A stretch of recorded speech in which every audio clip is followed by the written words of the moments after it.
Hi, my name is Magic Brian. You're watching MagicNews.tv. How was that?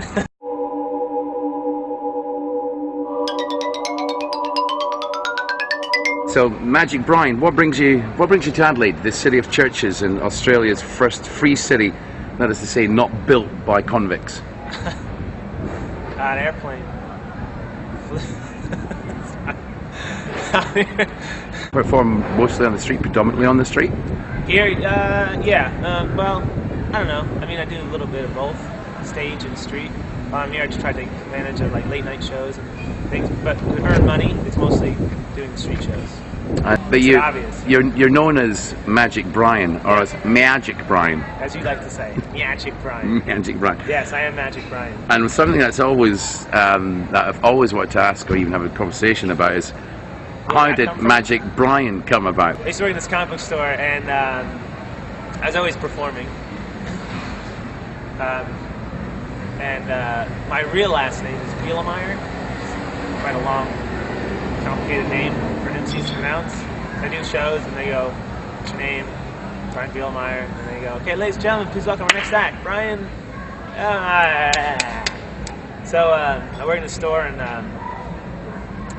my boss in the store, he'd said, you should be called Magic Brian. I go, that's dumb. I go, I knew this guy Magic Anthony. Like, it's already, he goes, no, but Magic Brian, it sounds better than Magic. Magic Anthony doesn't sound good. Magic Brian sounds good. I was like, all right. So basically I had a little post-it thing, and I wrote on it, "Hello, my name is Magic Brian." And every time a customer would walk in, he would say hello to Magic Brian. People would go, "Hello, Magic Brian." And that night I had a show. So I was like, I'm going to try it tonight. So that night I just said, they go, all right, we had to line up for the show, and I go, yes, I'll be Magic Brian. They're like, oh, you do magic? I'm like, yeah. And then the introduction was so much better. Ladies and gentlemen, please welcome Magic Brian. Oh, yeah. Like, we're going to see you in Magic Show. And I'm like, you know what? I'm just going to stick with that. That seems to work pretty good. Like, people know what to expect. The guy can pronounce my name. There's no problem at all. And then I just kept it. It just seemed appropriate. I'll always do that. But now that I'm here, I'm just doing this heavy metal guy because it seems like people really like it. It's a new way to do stuff. Like, it's interesting for me. I can create different things outside of what I would create for myself as Magic Brian. So you've been doing Magic Brian because I've seen you. We've worked together several pitches around the world, and you've got an extremely tight show. You know exactly what you're doing. You know what your segues are. It's a tight show. But now you're trying something different because it's not as tight. In my thoughts, your hats would go down. So you're starting to climb a different ladder with. I don't really count my hats. I don't know how, especially here. I've been here a week. 4 shows, right? Yeah, Adelaide. But I did it twice in the Garden, which is the bigger pitch here. I don't know, and I'm not really concerned about the hat.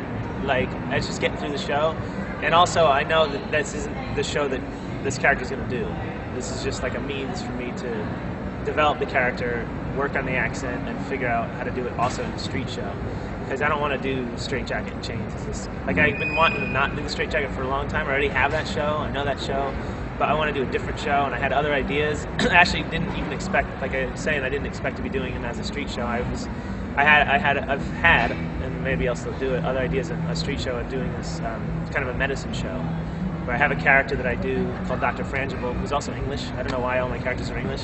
He's different. I don't even know where he's from in England, but he's more just like more sophisticated, but he's not. He's kind of an idiot as well. All my characters are also idiots. They're idiots and they're English, I guess. Not to say anything about the English being idiots. It's just, but I actually tried for a little while to do a street show as Dr. Frangible, and it didn't quite work because that character is more for stage, period. So I thought, well, I'd develop something that's in between Magic Brian and Dr. Frangible. So it'd be a snake oil salesman, kind of like, here's this electric lumberjack juice or whatever I call it.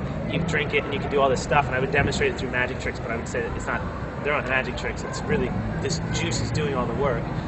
But it would just be a new character, and it'd be more of a magic show, and more like for festivals. It wouldn't be like a busking type show, like big hype show. And then I think about it in my head, and nothing clicked, and then this character happened, and all of a sudden things started clicking. So it's like, well, that's, I guess, what I should do. So now I think the direction I'm going to go, and this is all just in the last week that I've been here, is that I'll develop a street show as this character instead of the medicine show thing, and try to sell that, as well as I already have the other show, which is the busking show, the Straight Jacket Escape, and then I'll have this other show, which would be something different. And the reason I mention hats, I mean, like yourself, I don't tend not to carry my hat because it can give an adverse reaction, an adverse feeling towards the next show you've got to do. Because if that's how you're basing the quality of your show, and the hat was terrible, or the show you just did as well, like you can, oh, that was a great show, really fun, and you count your hat, and you're like, oh, that was a shitty show. It wasn't a shitty show. It's a shitty hat. But as a performer that makes a living from what you do, you've obviously got your show, your money making show. But that allows you the freedom to be able to develop these new characters because you're still able to live a life. Yeah.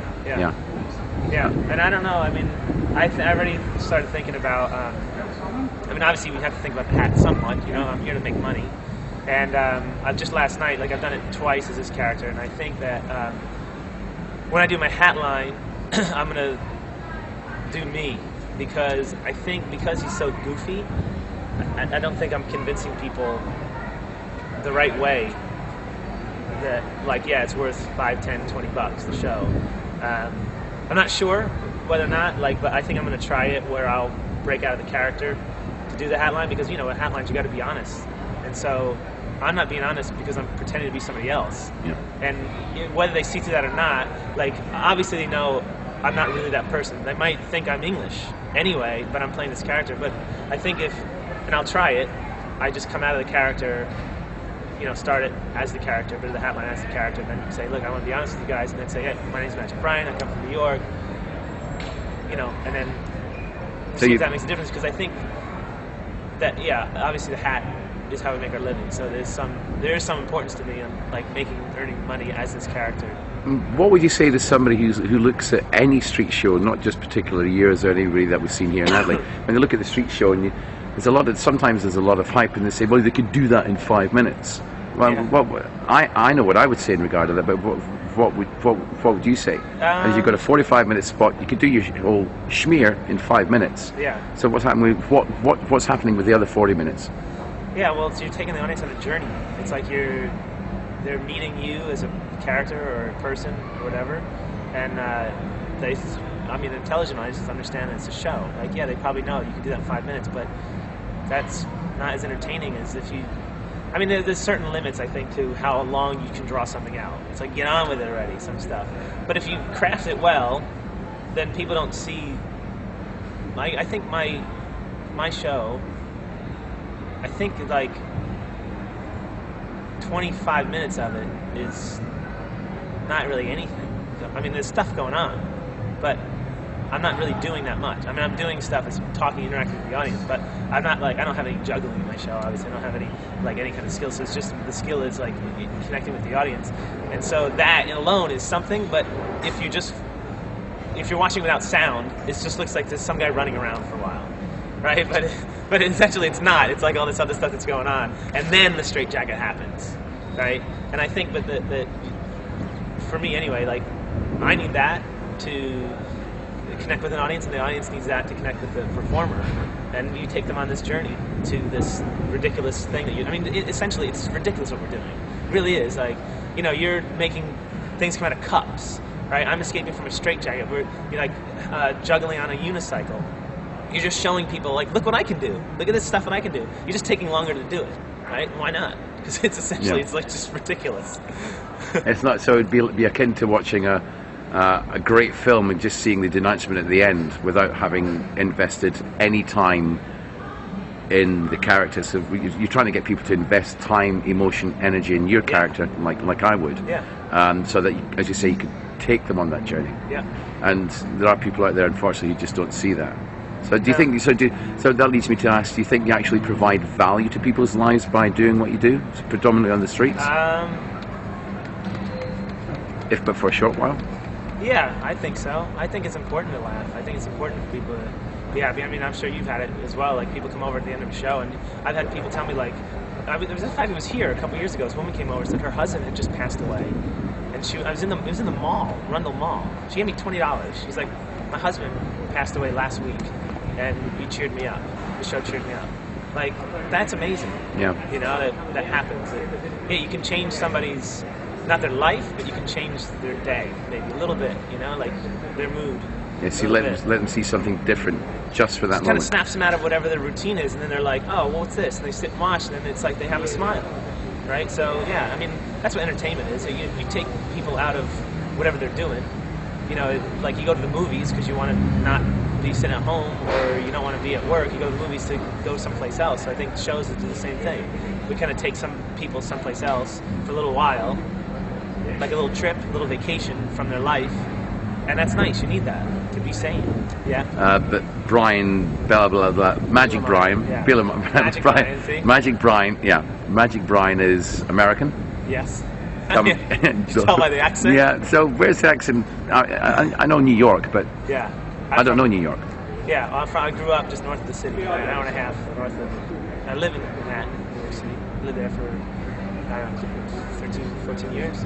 But I just grew up north of the city. My parents are from Brooklyn and Queens, so New Yorker through and through. And you work, you do actually, you mentioned that you work a pitch in New York as well. Yeah, I work at South Street Seaport occasionally, like when I'm home. It's not the best pitch to work, but what's nice is that it's regulated, so there's an audition process and scheduled. And, you know, so you don't have to deal with police or parks department or breakdancers, which generally is the problem. Bums, street bums, alcoholics, junkies? You don't find that much. I mean, yeah, that might happen at the Seaport as well, but I actually haven't encountered too much street bums. Because the other pitches in New York are in parks and stuff. And generally, yeah, I mean, everywhere you're going to work the street, you might find that. But I used to work in the park, and I don't remember having really problems with drunks or anything like that. It's just always the breakdancers. Now, you're a magician. You work in a pitch in New York, but you also travel the world. A guy who's come to the fore some years ago now is David Blaine, yeah. And people seeing how David Blaine performs his magic, all the camera is about the audience reaction. And now there's a spate of people doing similar things on YouTube. And what's your take on some kid from blah blah blah doing whatever they're doing on YouTube, and that's just their outlet? What do you think about those particular performances you see on YouTube? Well, I think that I'm not a big fan of David Blaine, but I think what he did was kind of like, I don't want to say revolutionized magic. He certainly didn't revolutionize magic, but maybe he revolutionized the presentation in some ways, or invented a new way. Like, you know, David Copperfield and Mark Wilson and your English guy, what's his name? Paul Daniels. Paul Daniels. Like, all these guys put magic on television in a certain way, and you know, like David Copperfield with the illusions, like he created that, like the illusions on television, like Statue of Liberty. David Blaine created something different, and I remember, it must have been like 10 years ago his first special came out, and I did walk around close-up magic in restaurants on the weekends all the time, and so people would, like, they'd be amazed that like the stuff he did. And they always asked me, can you do this, can you do that? Just what they saw him do on TV, and they were just like, he was the greatest thing in the world, and the fact he was just doing it to regular people. I'm like, well, that's what I'm doing. I do the same thing. Like, yeah, I would go to bars and I had a deck of cards, and then I do card tricks and I get free drinks. It's not new. It's just people hadn't seen that on television, so it seemed like that was this whole new thing. And this street magic, because he's walking around the street doing it, but it's not like street performers, street magicians have existed way before him and in a different format. And so it, like, in that way, it was interesting. It got people interested in magic again in a different way. That's nice. I think and I think it's mostly like younger kids and stuff now. I don't know what their staying power is, right? They're doing it because it looks cool, and then maybe it's a phase they're going through. I don't think it's bad particularly, but I don't know now that it's helping anything, because I think it could start lowering the quality of stuff. Because you see a lot of people coming out like with some great tricks, like Richard Sanders, for example, has got Extreme Burn, which is based on flash money from Pat Page, who unfortunately died just a few weeks ago. And they're just presenting this one trick to the camera with audience shots of going, but it's a presentation of sort, but it's not a presentation in a show. And I think particularly that harms magic, because kids looking at that today go, oh, that's how magic should be performed. Yeah, that's what I was thinking also. Yeah, it's like, yeah, because it's the trick. It's like the one trick. It's like this thing does this, and that's it. Like it's the trick that does. All you do is that thing with it, and then you go behind the corner and you reset it, and then you go some. But if you're a working magician, if you're a professional, you can't do those things. Like you can't put them in your. If you're doing, 2 hours, 3 hours of walk around magic, you can't carry all this shit that you have to like get everyone to gather around this one spot. Like, I'm gonna tie my lace, and then you got another table. Well, you got to get your thing back up in your pants or whatever to do it again. And there's so much of that. It's just all these tricks where they're like, it's just one. It's like one trick pony tricks. It's only that one thing that you do with it. And yeah, I think you're right that kids seeing that, they go, oh, that's cool. I want to do that. And they just go to their friends, like wherever, and they just show them this one cool trick, and then that's all they do. And then that becomes like, I'm a magician. They're not. It's just like almost like just doing bar tricks. They just exactly. Yeah, just so I think just in a way it could be harmful, but I think as long as there are people like us, as people, professionals that are out there doing what we do, that'll always be there, and then eventually that's going to rise above the other stuff anyway, Because so although there's these guys doing whatever they're doing on YouTube, obviously the internet for your business, and certainly for any of the buskers we know, street performers, the internet per se is a phenomenal tool. Yeah. And you can rise. You can use it for your own benefits. Yeah. Yeah. I mean, if you do it right, you can market yourself well and get your videos, get a lot of hits or whatever on your videos. But I think that whatever, it all depends on what you want to get out of it. Like, I'm not concerned about being famous on YouTube. I just want to get work done. Like, the people who are going to book me aren't like, oh, he got 1 million hits on his video. Like, I don't give a shit. Whatever. Like, the people that book me, I want them to know, like, he's done all this other stuff. He's professional, on time, quality show. And so I use the internet to market myself that way. I don't try to like become famous. Become famous through the internet. I know you've been doing magic for what? How long now? Oh man, so 16. So that's a few years. Yeah, it's 4 years. Who would you actually? I mean, I hate to say the word look up to, but who do you put up there as like, they're awesome? I like Penn Teller. I've always been a huge fan of Penn Teller. Harry Anderson.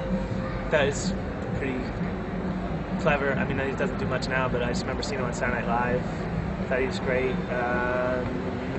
David Williamson, I like a lot. I think he's hilarious, like really skilled and really funny, like weird funny. I like him a lot. And then like old guys, I've always been a fan of Cardini. I just think that the fact that he can do all the manipulation wearing gloves is amazing. Obviously Houdini, like I just imagine if I was around during Houdini, I would hate him, but I have to respect him for like what he did, obviously. But I think he'd be a dick. Like if he was, I think everyone would hate him. I mean, I think people did as well. But like if he existed in our time, he'd be that guy that everyone would talk about and be like, what an asshole. I really think so. I really think Houdini's an asshole. Great quote. Houdini's an asshole. ... Magic Brian. Yeah, that's a view there. But I mean, like living, I would say top 3 would be like Penn Teller, David Williamson, and then I think Harry Anderson from what he used to do. It's interesting you mentioned Penn Teller because they started out in the streets as well. Kind of, yeah. Not a lot. Like Penn was a juggler on the streets. Yeah. For a little bit. And Teller was a teacher, like a Latin teacher, or history teacher or something. And then I don't forget how they met, but yeah, he did a bit of juggling on the street. But I don't think Penn was ever like street performer. Like it was like he was a hippie juggler trying to make some money, living on the road, or whatever. And then they created this. What is it about them that you particularly? Because I totally get it. I have my idea as to why I like them, but. It could be because of their articulate, intelligent presentations, where they're not using box cod magic or standard magic. Well, I think it's all those things. I think it's because Penn and Teller like create interesting effects. They have they take like whatever standard things, but they make it new and different. They're funny, very intelligent, clever. Yeah, there's just a combination of things. I love comedy, so like you put comedy and magic together, that's like done. Like if you do it right, I actually was a fan. I used to like Amazing Jonathan. He was more of a stand-up than he is magic, and I saw him live. Oh, I also like Matt King. Matt King's another guy who's good. But I saw him live in Vegas, and I thought it was a terrible show. It's awful. Like, it was the same shit he's been doing for the last 20 years that I've seen him on comedy shows, on television. It's the same, you know, in this big theater, this huge venue, and I don't know, I had other people that seen him, so it was brilliant. Maybe it was the night I went, but I just didn't think the quality of his material was very good. And I just remember seeing him like doing 10 minutes in these comedy shows, and I thought, oh, it's really funny, it's wacky, he's out there. But then I see the whole full show, and I'm like, there's nothing new. He's not doing anything. Rides across the stage on a Segway because he's got a budget for it. There's a whole set where he's got middle fingers going like this. Like, what? So it's not something that works, or maybe, as you say, that you saw it on an off night, but... Yeah, but that's the difference between him and Penn Teller. Like, I think Penn Teller, they really present it in a really clever way. And one of the best acts, I think, for me, and it's not even a magic trick, it's Penn's juggling routine with bottles. He talks about, he comes out juggling fire, and it shows the worst thing that can happen when you're juggling fire and catching the other end. And then, you know, obviously you just drop it. So it's not bad at all. Like, it's fine. You got a little, you know, carbon on my hand. And then he does it with bottles, and he shows the bottles how they have different spinning radiuses. I mean, it's a talk. It's a brilliant crafted act. And he breaks the bottles, shows how they're really, actually very dangerous. If he caught the other end, he really cut himself very badly. And how one of the bottles has a really, like, look at that one, it's crazy. And as he's talking about it, he's saying that in my script, I always said the second bottle has this really bad, but this one really has the, and it's brilliant. It's like, on so many levels. It's not a magic trick, but